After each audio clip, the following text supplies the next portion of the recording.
Hello বন্ধুরা, কেমন আছেন সবাই? আশা করি সবাই ভালো আছেন। আমাদের আজকে গল্প আমার ভিনদেশী তারা পার্ট 17, লেখিকা নির্ঝরা নীরা।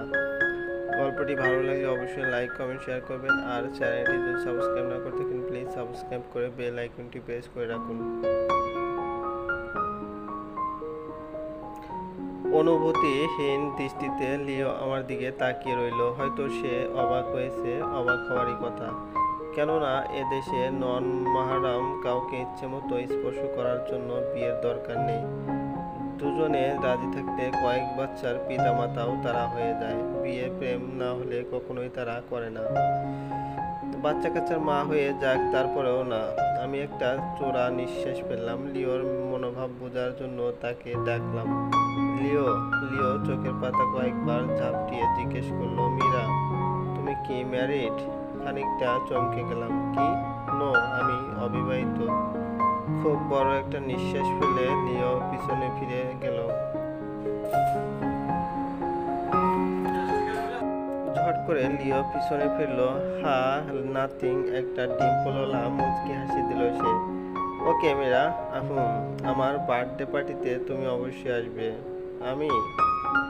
অবশ্যই আসবে, না হলে তোমার খবর আছে। আমি চেষ্টা করব। লিওর কাছ থেকে ছাড়া পেতে বেশ বেগ পেতে হলো। তাকে ওয়াদা করতে হলে যে তার বার্থডে পার্টিতে উপস্থিত হব। এরপর ছুটলাম প্রফেসর হুডের বাড়িতে। এই বিনদেশ উনি আমার শেষ ভরসা। হোস্টেলে ফি পেইড করার আর কোনো ডলার আমার কাছে অবশিষ্ট নেই। ভাগ্যিস স্কলারশিপটা নিয়ে এসেছিলাম, তাই কলেজ খরচটা আমার উপর পড়ছে না। হাত খরচে যেন যে টাকাটা পাচ্ছি সেটা অপ্রতুল। ভিসা এবং শপিং করেই সব খরচ করে ফেলেছি। তাই যদি কোনো কারণে হোস্টেল ছাড়তে হয় তাহলে প্রফেসর হুড ছাড়া আর কোনো গতি আমার নেই। বাড়ির ছোট গেটের ভিতর ঢুকতেই টুইং টাং শব্দগুলো কানে আসছিল। তাকে দেখলাম জ্যাক আর জিল সাইকেল চালাচ্ছে। আমাকে ওরা খেয়াল করেনি। আমি দরজায় গিয়ে কলিং বেল চাপলাম বেশ কয়েকবার, কিন্তু কোনো সাড়া পাওয়া গেল না। বাধ্য হয়ে জ্যাক আর জিলকে ডাকলাম। তারা আমাকে দেখে বেশ খুশি হলো। আমি খুশি মুখে তাদের মমকে ডাকতে বললাম। জ্যাক আর জিল এর মম মানে মিসেস আর্থার বেরিয়ে এলে আমি কুশল বিনিময় করেই সরাসরি জিজ্ঞেস করলাম,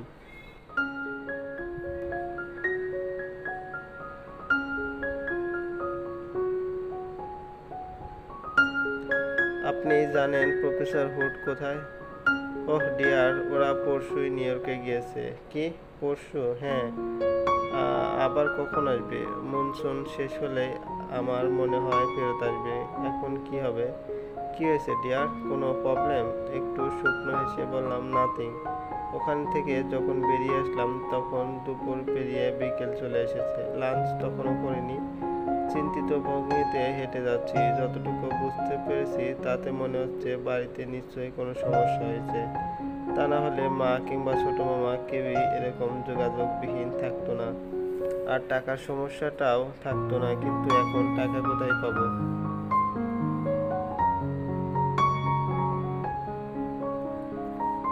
তীক্ষ্ণ হর্নের শব্দে আমার ধ্যান ভঙ্গ হয়ে গেল। তাকে দেখলাম এক ক্যাব ড্রাইভার স্থানীয় ভাষায় হাত নাড়িয়ে নাড়িয়ে চিৎকার করছে।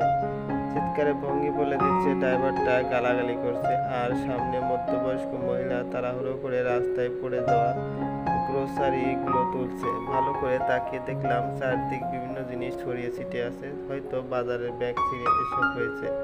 আর দুর্ভাগ্যজনকভাবে তা রাস্তা পার হতে গিয়েই হয়েছে। এ কারণে রাস্তায় ছোটোখাটো জ্যামের সৃষ্টি হচ্ছে। আমি তাড়াতাড়ি দৌড়ে গেলাম। যত দ্রুত সম্ভব ওনার সবগুলো গ্রোসারি গুছিয়ে ওনাকে একপাশে নিয়ে আসলাম। সাহায্য করার জন্য উনি আমাকে বারবার ধন্যবাদ জানালো।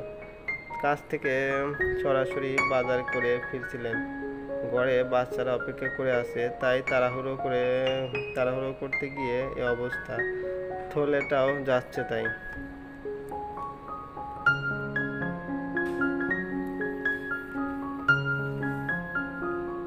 মহিলাটি চলে যাওয়ার পর আমি থমকে দাঁড়ালাম। আরেকবার পিছন ফিরে মহিলাটিকে দেখলাম। মনে মনে কেউ যেন বলে দিচ্ছিল, মীরা, এবার তোমার কাজের সময়। এখনই তোমাকে পরিশ্রম করতে হবে। নিজেই নিজেকে জবাব দিলাম, আমি? হ্যাঁ, তুমি জমিদারের মেয়ে চাকরি করবে এখানে? তুমি কোনো জমিদারের মেয়ে নও। সাধারণ নগণ্য স্টুডেন্ট। তোমার জমিদার বাপটা এখানে নেই, তাই করতে হবে।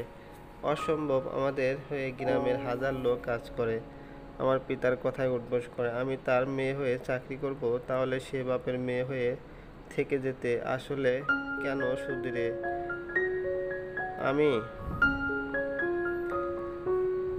আমি দমে গেলাম, সদুত্তর পেলাম না দেওয়ার জন্য। হঠাৎ করেই সূচের মতো ফোঁটা ফোঁটা বিঁধতে লাগলো, উপরে তাকাতেই চোখেও বিঁধতে লাগলো। বৃষ্টি বৃষ্টি শুরু হয়ে গেছে।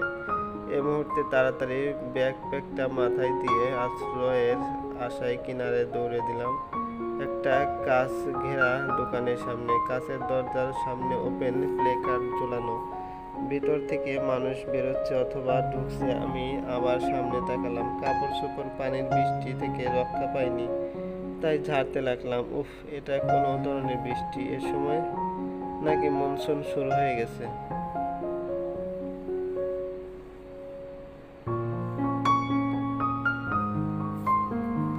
ঝমঝম শব্দের বৃষ্টি তো সেটাই বলে দিচ্ছে। আমি বৃষ্টির দিতে তাকালাম, সেই সাথে আরো অনেকে আশেপাশে দাঁড়িয়ে আছে। কেউ মনসুনের প্রথম বৃষ্টিকে উপভোগ করছে, কেউ বিরক্তিকর সাথে বিড়বিড় করছে, আবার কেউ কেউ ছাতা মাথায় হেঁটে বেড়াচ্ছে। বেশ কিছুক্ষণ পর ছাতা মাথায় দুজন যুবক যুবতীকে হেঁটে যেতে দেখলাম। যেভাবে একে অপরকে জড়িয়ে ধরে হাঁটছে, তাতে মনে হচ্ছে এরা লাভ বার্ডস। আমি বাইরে আর দাঁড়ালাম না, ভিতরে ঢুকে গেলাম। ঢুকে দেখলাম এটা একটা কফি শপ। আবার বাইরে তাকালাম, বৃষ্টি থামার কোনো লক্ষণ নেই। তার চেয়ে বরং এখানে বসে কফি পান করা যায়। সরাসরি বৃষ্টি দেখা যায় এমন একটা সিটে বসে কফি অর্ডার করলাম।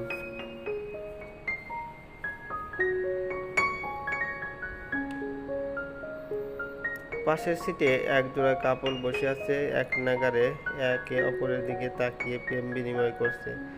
দৃষ্টি সরিয়ে নিলাম কফি হাউসটাকে। আমার কোনো ধরনের অত্যাধুনিক কফি হাউস বলে মনে হলো না। শুধু কফি না, অন্যান্য সাধারণ রেস্টুরেন্টের মতো সব পাওয়া যায় বলে মনে হলো। যাচ্ছে তাই অবস্থা কফি হাউসটার। এত পরিষ্কার কানাডিয়ান বাসের সাথে এই কফি হাউসটা যাচ্ছে না। সিটগুলো ভালোভাবে মোছা নেই, ওয়েটারদের অসংলগ্ন ড্রেস কোড, কাঁচের দরজার মিষ্টি দ্রব্য কিছু লেগে সেখানে মাছি বনবন করছে। আমার পায়ের উপর দিয়েও মনে হলো একটা তেলাপোকা হেঁটে গেল।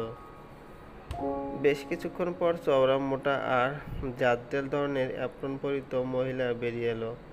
এসে এক ওয়েটারকে কানাডিয়ান ভাষায় কিছু বলতে লাগলো, একদম বাঙালি গালি গালাজের মতো।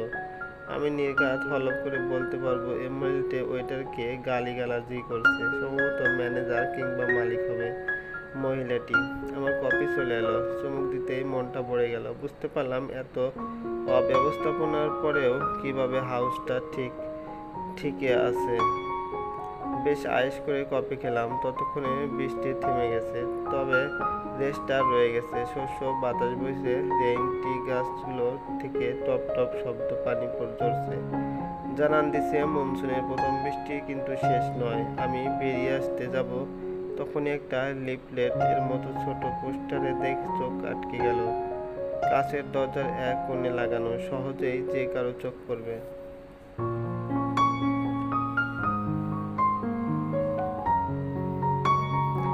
আমি ভালো করে পড়ে দেখলাম একটা নিয়োগ বিজ্ঞপ্তি, ওয়েটার নিয়োগ বিজ্ঞপ্তি। আমি সেটা না দেখার ভান করে বেরিয়ে এলাম। একজন জমিদারের মেয়ে এখানে এসে ওয়েটারগিরি করবে? অসম্ভব কথা। চলবে। গল্পটি যদি ভালো লাগে অবশ্যই লাইক কমেন্ট শেয়ার করবেন, আর চ্যানেলটি যদি সাবস্ক্রাইব না করে থাকেন প্লিজ সাবস্ক্রাইব করে বেল আইকনটি প্রেস করে রাখুন, যাতে নতুন নতুন ভিডিও আপলোড করার সাথে সাথে আপনাদের নোটিফিকেশনে চলে যায়। ধন্যবাদ, ভালো থাকবেন।